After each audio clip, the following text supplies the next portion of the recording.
other discoveries along the way. But they go on from there. They report it to the authorities.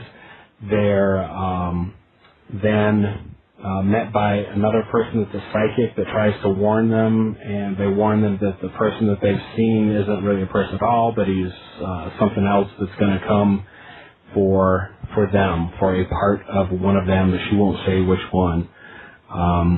And that's, would you say that's pretty succinct? That's pretty much it? Yep, sounds good. Yeah, the mythology of the creature and all that I thought was really well done, and the psychic, I really enjoyed how they worked. Instead of, manuscripts or tales and this kind of crap that like you see in a million other horror movies, I liked how they took the angle of telling about the creature. Mm-hmm. The psychic, the psychic telling the story because you're psychically linked or whatever to the people. So I liked how they approached that material, telling the backstory of Jeepers Creepers to the psychic instead of other means like other horror movies do. Right. And the way I took that, because between the first one there's obviously a second one, the one thing that I liked about this information coming from the psychic, at least in my opinion, was some of the things that she told him may have been wrong. Because, talking briefly about the second one, I think the mythology changes a little bit. I'm not sure, like I said, I haven't seen the second one recently, but there was something else that Lori and I talked about when we saw this, is, though I like the mythology of the creature, 23 days, every 23 years it woke up for 23 days and was able to eat. That seemed like an awful short time frame, and if he had been in that lair for any length of time, if he only had 23 days of activeness, that's a lot of work to have done down there in the bottom. What did you think about that? Well, they said they've been doing it, hundreds of years on that, so I guess every 23 years he's going back to do it. I don't know. I wondered that too, because there's, 4 or 5... 100 bodies, did they say? I don't know. Well, he said something like 500 or 600. I thought that was a bit of an exaggeration. There was a ton of them. Yeah. That's an awful long time to be in one area for 23 days at a time, was my thing. So the other thing, and again, I'm worrying about this way too much, but this is a good example of a movie that had a good story, or the potential for a good story, that just kind of hooked me, got my imagination.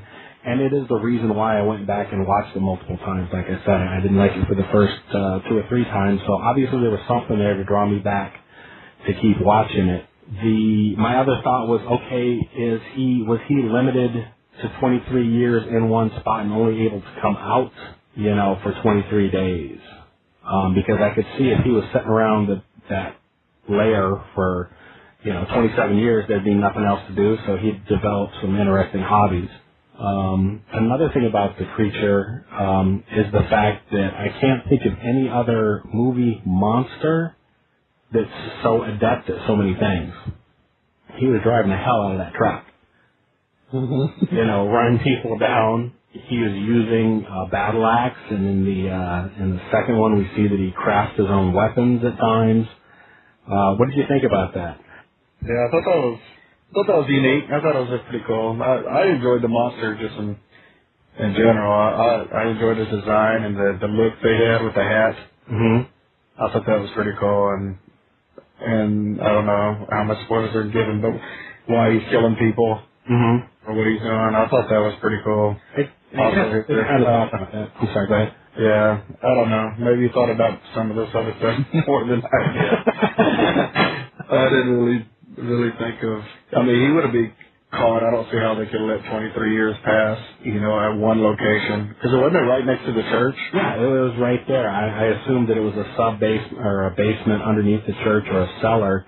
And yeah, that itself was, it was definitely old, but I don't know how many hundreds of years old it would have been, you know what I mean? Maybe 100, 150, maybe 200 years, I don't know. Well, they said they found, I guess it's getting a little bit into part 2, but beginning of part 2, when they're linking the first one, they're talking about the news report of the first movie, and they mentioned that they found some of the people had wooden teeth. So apparently he had been doing it for a couple hundred years. Okay, in that location. So that's interesting. So yeah, that's like I said, it was something that gave me a lot to think about as far as what was going on. Going back to the first movie here, well, like I said already, it had that subtle start, then it kind of jumped into that crazy scare, and then the movie was kind of off and running. Like I said, the turning point for me for the movie was kind of when they decided to go back.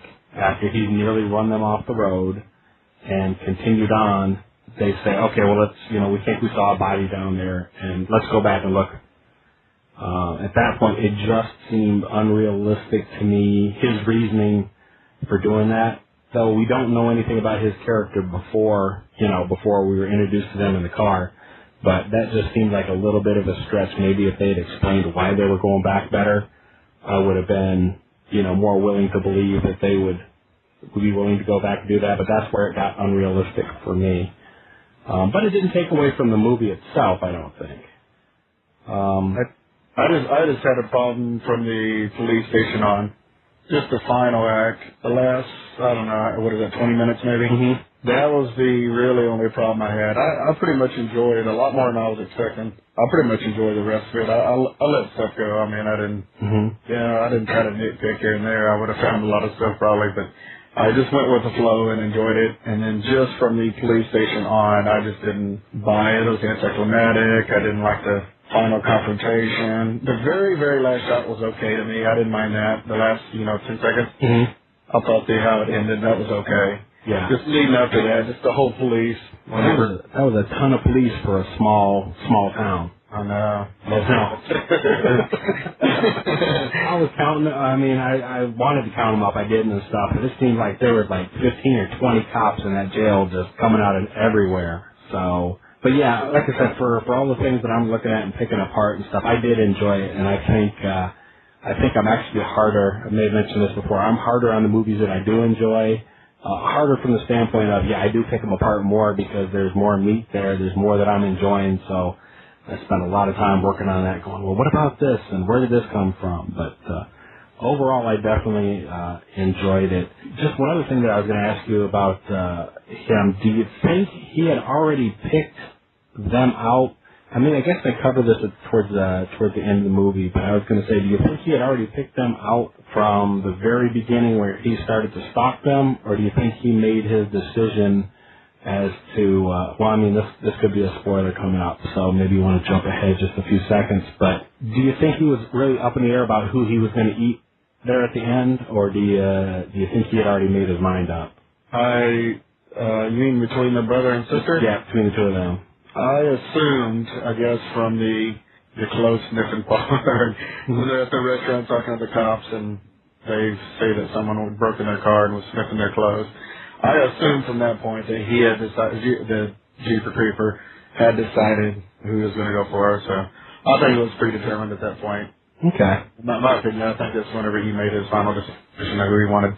Yeah, I think that's probably the case too, and I was just going to point out also that that was kind of entertaining. I thought that they kept a bit of continuity with regards to the conversations they were having on the way. If you remember earlier on, they talked about him bringing home his laundry and him having at least half a dozen pairs of pink jockey shorts. I think we got to see those jockey shorts with his name, marked in the back of them, which was I thought that was kind of funny, at least that they made a point to keep that through there. And at one point, I guess we see him tying the jockey shorts, tying the trunk shut.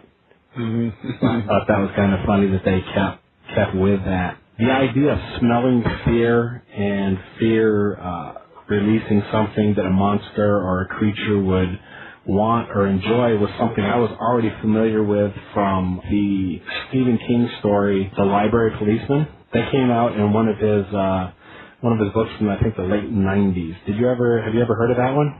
No, I've never heard of that.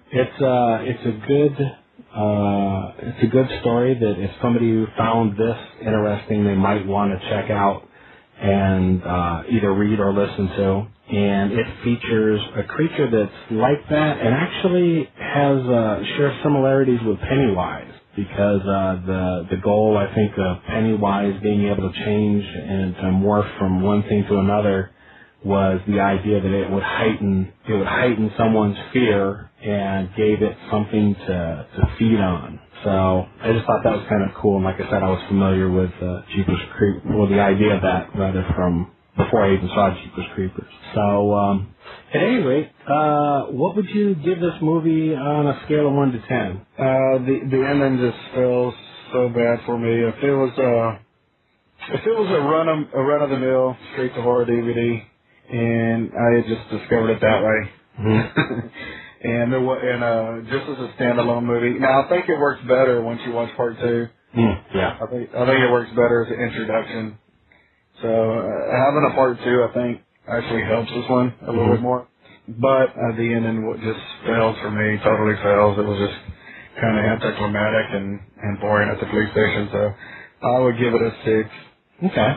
That's actually higher than I thought you'd go on it, but that's cool. I think I want to say that I would give this one, I like it, so I'd probably give it an 8, but I would caution whoever was watching it, again, I'd have to warn them about the ending and say, look, I'd have to prepare them. I'd give them, like I said, I'd give it an 8 with a big caveat of, okay, you have to be ready for what you're going to see. And again, let them know that there's a second part to it, and it would be worth, checking out the two of them together, if you can do that. And I actually heard that, I believe, on your podcast. Didn't you say they were doing a third one? Yeah, they're supposed to have a third in the works.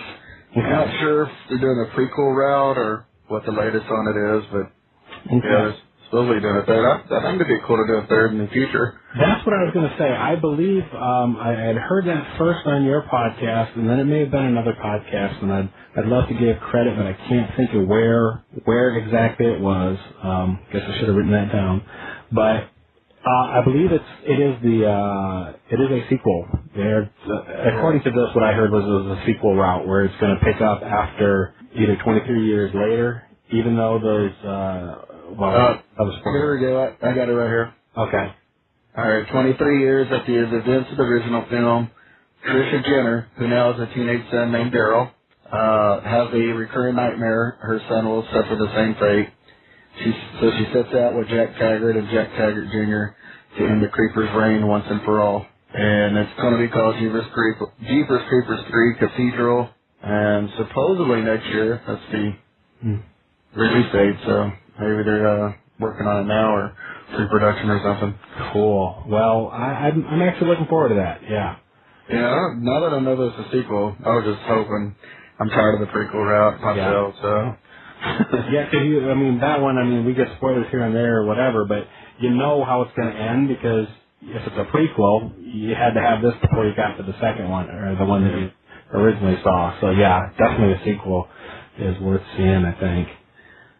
Yeah, it gave a 6. If you would have asked me the week before I watched it, I would have probably said 3. And my movie experience probably was a 3. Just because, one, I didn't know there was ever going to be a sequel. I had no idea.